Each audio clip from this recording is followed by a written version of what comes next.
Posibleng umabot daw po sa 10% ng kabuuang halaga ng ating electric bill ang matitipid sa kada household kung tatanggalin po ang system loss charge. Yan po'y ayon kay Energy Undersecretary Mario Marasigan. Mula daw po 5 hanggang 10% ang posible pong matipid ng mga consumers. Paliwanag po ni Marasigan, iba-iba ang cap ng systems loss sa mga distributors po at kooperatiba. Suportado ho naman daw ng DOE ang kahilingan ng Pangulo na huwag nang ipasa sa mga consumers ang singil para sa system loss. Ayon po kay Energy Secretary Sharon Garin, hindi consumer ang dapat na magbayad ng kuryenteng ninanakaw o nawawala sa transmission. Anya, kung hindi epesyente ang operasyon ng kooperatiba o distributor, hindi daw dapat sa bulsa ng mga Pilipino kinukuha ang pambawi sa kanila pong kakulangan. Dapat namang maging malinaw kung sinong sasalo sa system loss kung aalisin na po sa mga consumer ang singil para rito. Yan po ang sabi ni ERC Chairperson Francis Saturnino. Kasunod po yan ang panawagan ng Pangulo o Francis Saturnino 1. Kasunod nga ng panawagan ng Pangulo sa Kongreso na amiyandahan po ang EPIRA Law para tanggalin ang system loss charges sa bill ng mga consumer. Sa programang ito, sinabi po ni Juan na nandyan ang posibilidad na i-absorb ito o abonohan ng mga distribution utility. Pwede rin daw itong paghatian ng mga distributor at ng gobyerno o di kaya isingilin na lamang sa mga power generation companies at sa NGCP. Pero ang babala ni Juan, posibleng bumalik lang ito bilang mas mataas na singil sa ibang bahagi ng electric bill ng mga consumer o di kaya makaapekto sa operasyon ng distributor.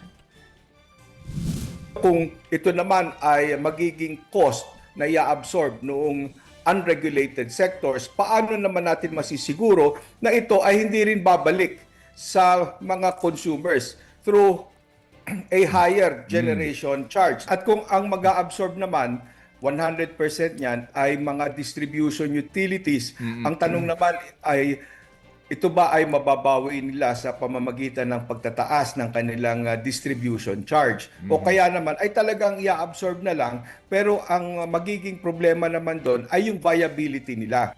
Yan nga po ang tinig ni ERC Chairperson Francis Saturnino 1. Ilagay natin sa tamang konteksto ito. Ang binabanggit po ni Chairman ay yung pong mga aspeto, no? Yung mga iba't iba pong mga elemento nito pong system charge na ito.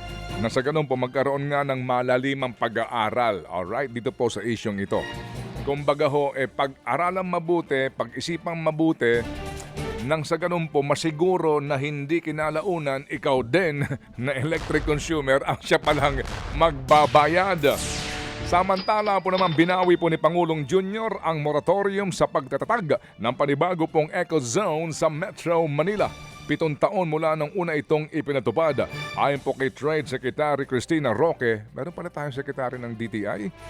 Ang mga Special Economic Zone daw po ay mga piling lugar na highly developed o may potensyal maging agro-industrial, recreational, financial, commercial o investment center.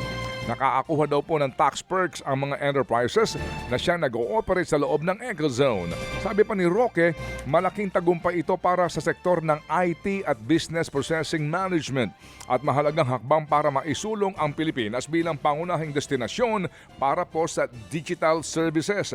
Maalalang nag-issue si dating Pangulong Duterte ng moratorium sa pagpapalawak ng IT Ecozone sa Metro Manila para mapagtuunan ng pansin ang pagsulong ng ibang Special Economic Zone sa iba't ibang mga lalawigan. Abiso po sa mga nagbabalak na mag-book ng flight. Tataas po ang pamasahe sa eroplano sa unang bahagi po yan ng Agosto.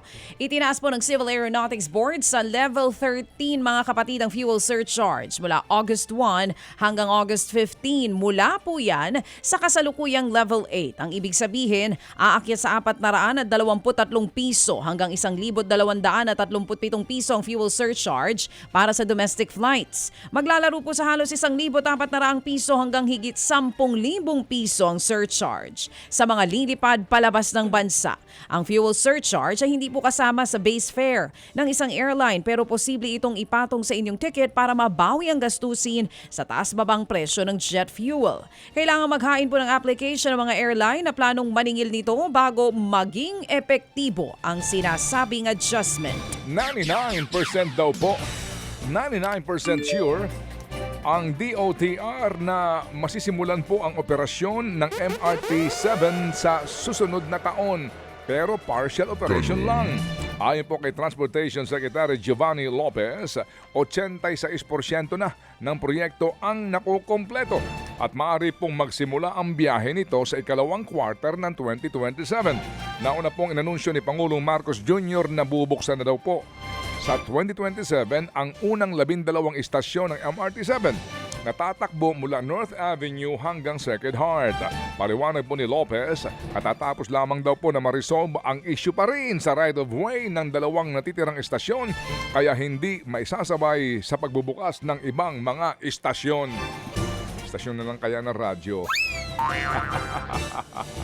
Good morning. Yung LRT1 ha, yung extension, aroy Diyos ko, hindi ko nabanggit ng presidente, no ha? Remaining 6 kilometers ay talagang ang hirap banggain ang mga makapangyarihan. Mga kapatid, patuloy po kayong tumutok sa 105.9 True FM para sa totoong balita, impormasyon, music and entertainment. Mag-subscribe sa aming YouTube channel at podcast at sundan nyo kami sa Facebook, Instagram, X at TikTok sa True Network PH. Bisitahin din po ang aming official website, truefm.ph. At panoorin din kami sa True TV Signal, Channel 19. Kami po ang 105.9 True FM. Laging true sa'yo, kapatid.